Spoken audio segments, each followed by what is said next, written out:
আসসালামু আলাইকুম ওয়া রাহমাতুল্লাহি ওয়া বারাকাতুহু। সম্মানিত দর্শক, ত্রয়োদশ জাতীয় সংসদ নির্বাচন নিয়ে নির্বাচনী মাঠের যত খেলাধুলার এটা রীতিমতো জমে উঠেছে। নির্বাচনের সময় যত ঘনিয়ে আসছে, ততই নির্বাচনে যারা স্টেক হোল্ডার তাদের মধ্যে যে পারস্পরিক দ্বন্দ্ব, সংঘাত, অবিশ্বাস এবং নির্বাচনকালীন সময় যা হয়, একে অপরের প্রতি যে বিষোদ্গার এটি এখন তুঙ্গে। আপনারা জানেন যে গত ১৭ মাসে আমাদের বাংলাদেশে যা কিছু ঘটেছে, পুরো সময়টি রাজনীতির মেরুকরণে অন্তত ৬ থেকে ৭টি বাঁক নিয়েছে এবং এই ৬ থেকে ৭টি বাঁকের যে পরিবেশ, পরিস্থিতি এবং প্রেক্ষাপট, তার সঙ্গে সামঞ্জস্য রেখে রাষ্ট্রীয় বাহিনীগুলো যখন যেরকম তখন সেই পরিবেশের সঙ্গে খাপ খাইয়েছে। যখন তারা ঠিক জুলাই আগস্ট বিপ্লবের পর দেখলো যে এখানে ছাত্ররা, সমন্বয়করা ক্ষমতার কেন্দ্রে আছে, তখন তারা এই ছাত্রদের তোষণ শুরু করলো। ছোট ছোট নিজেদের সন্তানের বয়সী, অনেকের নাতির বয়সী ছেলেদের, মেয়েদের তোয়াজ তদবির করতে আমাদের আমলাতন্ত্রের কোনো লজ্জা হলো না। নিজেদের নিয়োগ, বদলি, পদোন্নতি ইত্যাদির জন্য তারা ছাত্রদের পেছনে ঘুরল এবং বিভিন্ন ছাত্র সমন্বয়কদেরকে তারা নানা রকম লোভ লালসার ফাঁদে এভাবে ফেলল যে ডিসি নিয়োগ থেকে শুরু করে সচিব নিয়োগের ক্ষেত্রে অনেক ছাত্রনেতাদের নাম আসলো এবং যে বিপুল অঙ্কের ঘুষ লেনদেনের কাহিনী আমরা জানলাম। এটি বাংলাদেশে কখনো হয়নি। চেক দিয়ে বদলি, ঘুষের টাকা অ্যাডভান্স দেওয়া ইত্যাদি নানা রকম, আবার দলিল সম্পাদন করা, মানে একটা বিশ্রী যাচ্ছেতাই একটা অবস্থা আমাদের প্রশাসন যন্ত্রের লোকজন করল। তারপর তারা জামাতের দিকে ঝুঁকে গেল। এরপরে আবার সেনাবাহিনীর যারা এই মুহূর্তে পাওয়ারে আছেন, জেনারেল ওয়াকারুজ্জামান এবং তার যারা সঙ্গী সাথী, তাদেরকেও তোয়াজ তদবির শুরু করলো। এরপর ডক্টর মোহাম্মদ ইউনূস এবং তার যারা সঙ্গী সাথী, চট্টগ্রামে যাদের বাড়ি, ডক্টর মোহাম্মদ ইউনূসের গ্রামীণ ব্যাংকে যারা চাকরি করেন, তাদেরকে তারা মাথায় করে নাচা শুরু করলো এবং সর্বশেষ এখন তারা বিএনপি নিয়ে মাতামাতি করছে। আমাদের দেশে এই যে বছরে ৬টা ঋতু, ২ মাস ২ মাস করে ১২টি মাস, এবং প্রতি ২ মাস অন্তর অন্তরই প্রকৃতিতে ব্যাপক পরিবর্তন হয় আর প্রতিদিনই প্রকৃতি এলোমেলো অবস্থায় থাকে। এই জন্য আমাদের যে ক্যারেক্টারিস্টিক্স বা চরিত্র, এটি নিয়ে পৃথিবীর সব মানুষ নানা সময় ব্যঙ্গ করেছে, বিদ্রুপ করেছে। দিল্লি থেকে লোক এসেছে, আফগানিস্তান থেকে লোক এসেছে, মানে রাজা বাদশার সেনাপতিরা, তারা লুণ্ঠন করে চলে গেছে। কিছুদিন থাকার পরে দেখলো যে এরা বড়াই করে বেশি, হাম্বিতম্বি করে বসি, কাজ করে কম, আর মুহূর্তের মধ্যে তারা তাদের সিদ্ধান্ত পরিবর্তন করে এক দল থেকে অন্য দলে চলে যায়।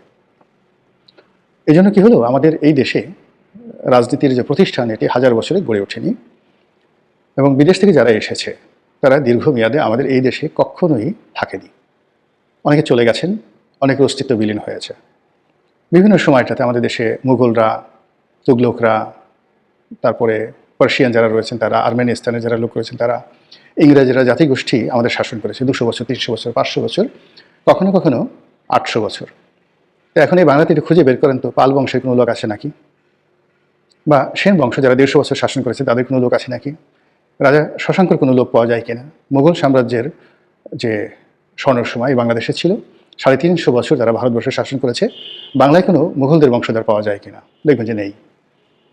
তো এই হলো প্রকৃতি এবং পরিবেশ। এই প্রকৃতি এবং পরিবেশে ভালো কোনো কিছু ধারণ করার কোনো যোগ্যতা আমাদের নেই, বরং মন্দ যা কিছু আছে তা মাথায় করে নাচার যে আমাদের চিরাচরিত অভ্যাস, সেই অভ্যাসটা আমাদের রাষ্ট্রের আমলাতন্ত্র এই মুহূর্তে তারা করে বেড়াচ্ছে। এই আমলাতন্ত্র এরশাদকে ডুবিয়েছে, এই আমলাতন্ত্র শেখ হাসিনাকে ডুবিয়েছে, এই আমলাতন্ত্রে হাওয়া ভবন তৈরি করেছে। এই আমলাতন্ত্রের কারণে ১/১১ এসেছে এবং এই আমলাতন্ত্রের কারণে ডক্টর মোহাম্মদ ইউনূসের মধ্যে যে অন্তর্নিহিত ভালো গুণাবলীগুলো ছিল সেগুলো আমরা কাজে লাগাতে পারিনি। অনেক আগে ডক্টর মোহাম্মদ ইউনূসের জন্য আমার খুব মায়া লাগে। অনেক আগে তিনি একটা লেখা লিখেছিলেন যে আমি যদি দুদকের চেয়ারম্যান হতাম। কোনো একটা পত্রিকায় তিনি লেখা লিখেছিলেন, অসাধারণ একটা লেখা, পুরোটা আমার মনে নেই, কিন্তু তার সেই লেখা হৃদয়, যুক্তি, আশা আকাঙ্ক্ষা, দুর্নীতি বন্ধ করার জন্য তিনি যেভাবে আকুতি জানিয়েছিলেন অনেক আগে। কিন্তু সেই মানুষটি যখন ক্ষমতায় এলেন, তার সরকারের লোকজন, তার উপদেষ্টার পিএস, যে পিএস দুর্নীতি করবে, এটা আসলে কল্পনাই করা যায় না, কিন্তু বাস্তবে সেটা হয়েছে এবং এই কাজের জন্য আমলাতন্ত্র একটা বিরাট ভূমিকা পালন করেছে। যে আমলারা 2 দিন আগে ডক্টর মোহাম্মদ ইউনূসের নাম জপতে জপতে আত্মহত্যার মতো অবস্থা তারা তৈরি করত, সেই আমলারা এখন বিএনপির নামে, তারেক রহমান সাহেবের নামে এখন রীতিমতো উট কুরবানি দেয়। তারা এখন বলবে যে না, এখন আর আমরা ছাগল কুরবানি দেবো না, আমাদের নেতার অসম্মান হবে। নেতা অনেক বড়, তিনি ইংল্যান্ডে থেকে এসেছেন, কাজেই সেই নেতাকে খুশি করার জন্য আরব দেশের উট লাগবে, উট জবাই করে, গরু ঠরু দিয়ে হবে না। এই হলো তেলবাজির অবস্থা। এর ফলে কি হলো, এই সমন্বয়করা, ছাত্ররা, এনসিপিরা, জামাত সবাই মিলে এখন এই প্রশাসনের বিরুদ্ধে নির্বাচনের আগের মুহূর্তে বিষোদ্গার করছেন। তারা বলার চেষ্টা করছে যে প্রশাসন একটি বিশেষ দলকে মদত দিচ্ছে। আবার অনেকে টিটকারি করে বলার চেষ্টা করছে যে তারা গুলশানকে কেবলা বানিয়ে ফেলেছে। বুঝতে পারে যে কত বেদনা হলে, কতটা কষ্ট হলে তারা এই ধরনের কথাবার্তা বলতে পারে। এখানে গুলশান বলতে বিএনপির যে কার্যালয়ের অফিস, চেয়ারপারসনের অফিস বা চেয়ারম্যানের অফিস, আর জনাব তারেক রহমান সাহেবের বাসভবন, এটাকে গুলশান বলে ইন্ডিকেট করা হয়েছে। আর অন্যদিকে যে দলটি, সেই দলটি সম্পর্কে যে কথা বলা হয়েছে সেটা নিঃসন্দেহে বিএনপি। আর এই ঘটনাগুলো নির্বাচনের পূর্ব সময়টিতে যখন জেলা প্রশাসক রূপে যিনি থাকবেন, ডিপ্টি কমিশনার, তিনি মূলত নির্বাচনের প্রধান কর্তা ব্যক্তি, জেলা রিটার্নিং অফিসার। তো এই জেলা রিটার্নিং অফিসারদের সম্পর্কে প্রধানতম যে স্টেক হোল্ডার নির্বাচনের বিএনপির প্রতিদ্বন্দ্বী জামাত, এবং এই কয়দিন আগে যারা দেশ চালিয়েছে সেই এনসিপি, এবং এনসিপির সেই কর্তা ব্যক্তি, সেটা হাসনাত আবদুল্লাহ হন কিংবা ধরুন আসিফ মাহমুদ, সজীব ভুঁইয়া হন, তারা সেই কেউ নির্বাচন কমিশনে গিয়ে, কেউ বা মিডিয়ার সামনে এসে প্রশাসনের বিরুদ্ধে বিষোদ্গার করছেন। এবং এটার ব্যাপারে যদি প্রশাসন রেসপন্ড না করে, সরকার রেসপন্ড না করে, এমনকি বিএনপি যদি বিষয়টি রেসপন্ড না করে, তাহলে নির্বাচনের পথে যে কী পরিমাণ বাধা আসবে, আনএক্সপেক্টেড বাধা আসবে, যেটা আপনি আমি এখনও কল্পনাও করতে পারছি না। নির্বাচনের যে মাঠ, এই মুহূর্তে বিশ্বাস করেন বিএনপি চোখ বুজে হেলে দুলে জয়লাভ করবে। এমনকি যে পরিমাণ বিদ্রোহী প্রার্থী হওয়ার কথা ছিল, সেই পরিমাণ বিদ্রোহী প্রার্থী হয়নি। অল্প কয়েকটি জায়গাতে বিদ্রোহী প্রার্থী হয়েছে, এবং সবগুলো বিদ্রোহী প্রার্থী যদি জয়লাভ করে বিএনপির কিছু আসে যায় না। দ্বিতীয়ত, এখানে বিএনপি যারা প্রতিদ্বন্দ্বী প্রার্থী রয়েছেন, জামাত, এনসিপি, জাতীয় পার্টি কিংবা অন্যান্য যারা আছেন স্বতন্ত্র, কেউ বিএনপির কোনো প্রার্থীর সামনে দাঁড়াতে পারবেন আমার কাছে মনে হচ্ছে না সেটা। তো এখানে আসলে বিএনপির কোনো দালালি দরকার নেই, কোনো দাবিদারি দরকার নেই, কোনো ফেভার দরকার নেই। বরং বিএনপির উচিত আমলাতন্ত্রকে চ্যালেঞ্জে জানানো যে তোমাদেরকে আমরা ভালো করে চিনি, আমরা যদি ক্ষমতায় আসি তাহলে আওয়ামী লীগ জমানাতে যারা দলবাজি করেছে এবং গত 17 মাসে যারা দলবাজি করেছে, তাদের সকলের বিরুদ্ধে ব্যবস্থা নিয়ে সত্যিকার অর্থে যারা দলবাজি করেনি এবং আগামীতে বিএনপির দলবাজি করবে না, এবং বিএনপির সঙ্গে যাদের কোনো সম্পর্ক নেই, কেবলমাত্র সৎ কর্মকর্তা, তারা আওয়ামী লীগ হোক, জামাতের হোক, তাদেরকে আমরা নিয়োগ দেব। এরকম একটি ঘোষণা যদি দেয়, ভোটারদের মধ্যে এটা দারুণ উদ্দীপনা তৈরি করবে, প্রতিপক্ষের মুখ বন্ধ হবে।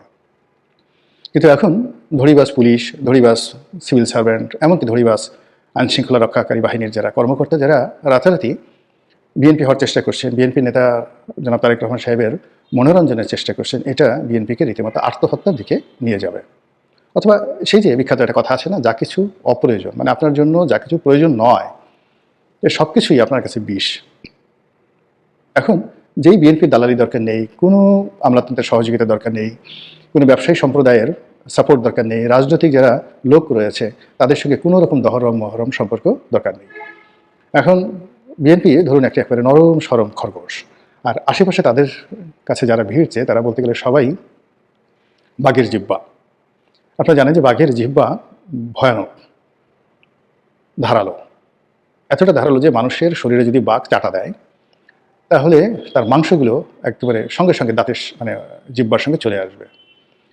তো বিএনপির যে এই মুহূর্তে তার যে তুলতুলে একটা অবস্থা, ক্ষমতার একেবারে কাছাকাছি, অনেকটা খরগোশের মতো, আর প্রতিপক্ষ যারা আছে তাদের সব কিছু হলো বাঘের ধারালো নখ, ধারালো দাঁত এবং জিহ্বার মতো ভয়ঙ্কর। কাজে বিএনপি যতটা নিজেকে দূরে রাখবে তত বেশি তার উপকার হবে, আর যত বেশি সে মাখামাখি করবে তত সেই বাঘের থাবা, বাঘের নখ, বাঘের আঁচড়, বাঘের লেহন, এই ঝুঁকির মধ্যে তারা পড়ে যাবে। বিএনপি অনেক বড় দল, এই দলে যারা কর্তা ব্যক্তি রয়েছেন নানা রকম ঘাত প্রতিঘাতে তারা অভিজ্ঞ। আশা করি বিষয়টি তারা সিরিয়াসলি দেখবেন, যাতে আমরা খুব সুন্দরভাবে দ্রুত গণতন্ত্রের পথে যেতে পারি, একটি নির্বাচনের মাধ্যমে আমাদের পছন্দের সরকার পেতে পারি। মহান আল্লাহ রাব্বুল আলামিন যেন আমাদেরকে সেই তৌফিক এনায়েত করেন। আসসালামু আলাইকুম ওয়া রাহমাতুল্লাহি ওয়া বারাকাতুহু।